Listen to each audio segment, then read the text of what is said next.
Is 15 minutes enough? 2 hours? 3 days a week? 9 days a week? The truth is there is no specific amount of time that's better than others, but there are 4 simple rules you need to follow in order to get the results you desire. First, let's discuss the most important factor for all of the following points, and that's consistency. In order to lose weight, it's all about showing up and doing the same types of things over and over. In fact, that's exactly how you put on weight and get out of shape to begin with. Things gradually drift off, leading to bad habits that are repeated more and more until one day you see the picture. You know the picture I'm talking about. The picture where all you see is yourself, and it's like a punch to the gut, waking you up to the reality of how far you've let things slide. But here's the thing, that's good. We all need that reality check, and it's what drives us to make the change, because what got you here won't get you there. So how long should you jump rope? Well, it depends on your starting point. Let's say you're new to jump rope, have 30 plus pounds to lose, and or have been inactive for some time. I would recommend starting on the low end, around 10 minutes, 3 days a week, just to see how your body responds and gradually build up from there. The biggest mistake people make is just jumping into the deep end, trying to do 30-minute sessions 5 days a week. From the example I just made, that's an extreme change from how you've been living and will likely lead to burnout in a short amount of time and probably injuries.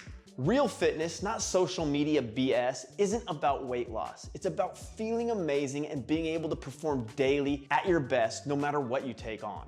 How you look is simply a byproduct of building in the habits of living a fit life. Now, 10 minutes may seem low, and it is, but 10 minutes isn't the end. It's the start. You want to gradually work up to 15 minutes, then 20, 25, 30 minutes. You'll start at 3 days a week for 10 minutes, then increase to 15 minutes 3 days a week, 20 minutes 3 days a week, and then to 15 minutes 4 days a week. It's all about increasing your total minutes per week, because even though you've decreased the length of the workouts from 20 minutes to 15 minutes, you added a day, increasing the frequency of your workouts, keeping your total minutes per week at 60 minutes. Ultimately, you want to work this total time up over 100 minutes per week at a minimum, which would be 5 20-minute workouts a week. But gradually build up, because trying to do this too fast can and probably will lead to overuse injuries that will only hold you back. 150 minutes a week is just 5 30-minute sessions a week. But if your schedule is too busy to devote 5 days, work up to 3 50-minute sessions a week. But understand there is a difference between 5 30-minute sessions and 3 50-minute sessions. It's 20 minutes of extra stress on your muscles in a single session. So be aware of the changes you can make, the impact they will have, and see how your body reacts and identify what works best for you and your schedule. I don't recommend jumping rope for 5 to 30 minutes straight, unless you're an endurance freak and that's what you love. I find it boring, and it's a lower intensity that I prefer to work out at. That's where interval workouts are your best choice. Tabata style intervals of 20-10, 30-15, 30-10, or 40-20 are great places to start. I have 2 workouts linked down below you can follow along with. Perform 2 rounds for beginners, or you can add more if you're more advanced. I also like to alternate jump rope and bodyweight exercises. In order to perform at your best, you need to do some resistance training to build muscle. Squats, push-ups, and pull-ups are the big 3. This also gives your legs a break from the repetitiveness of jump rope. As I've gotten older, I'm 41 now, I've noticed that I can't do as long a jump rope sessions as I once could, or my chances of developing an overuse injury go way up. You also don't have to just do jump rope. If you add in walking, bike rides, or other active hobbies, this can be part of your routine as well.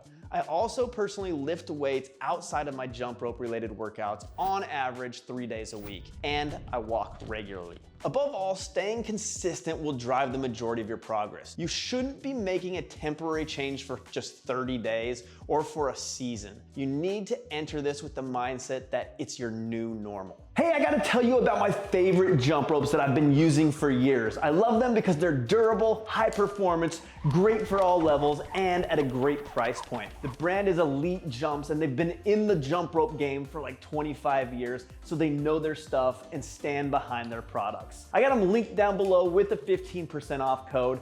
Go check them out. Otherwise, let's get back to the video.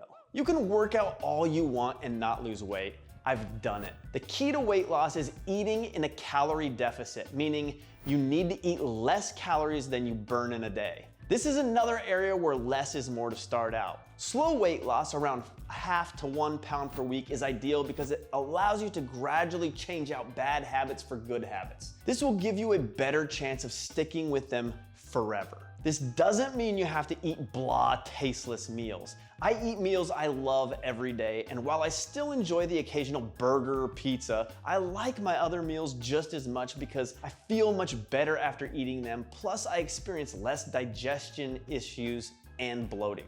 While nutrition is often touted to be the most important aspect with weight loss, I believe workouts and nutrition are equally important. You can lose weight without working out, but you can't really be fit. You can work out without losing weight or gaining muscle if you don't feed your body correctly. But if you work out and understand what it takes to burn off those 3 pieces of pizza, you look at your food differently. And over time, you dial in your meals where they work for you in fueling your life while achieving your goals, and you still enjoy what you eat. Now let's discuss a big one that you can literally start changing right now. The body is approximately 60% water. If you wait until you're thirsty, you're already dehydrated. Where's the rum gone? The easiest fix for this is to grab a good water bottle and simply make a habit of always having it on hand. Drinking water is also a great way to keep hunger down. If you're not properly hydrated, your body won't function optimally, from digestion to thinking clearly to physical performance. A general rule of thumb is to drink half your body weight in ounces. Adjust this number up based on things like activity level, caffeine consumption, and how hot it is. This alone can change your life. Most people don't even think about this, and it's often why they feel like crap. Sleep is when the body repairs, grows, and re-energizes. It's also when key hormones are released to help in these processes. The more your sleep schedule changes from day to day, the worse your sleep will be. One of the best things I ever did was took the time to identify how many hours of sleep I needed to feel my best and between what times I slept the best. My ideal goal for sleep is 8 hours. Sleep between 11 p.m. and 7 a.m. versus 9:30 and 5:30 is not the same. My work schedule requires me to be at work at 7 a.m., so 9:30 p.m. to 5:30 a.m. is my typical weekly sleep routine. If I suddenly change that on the weekend to 11 p.m. to 8 a.m., that's more sleep, but I feel noticeably worse. So pay attention to your sleep schedule and optimize your sleep as much as you can.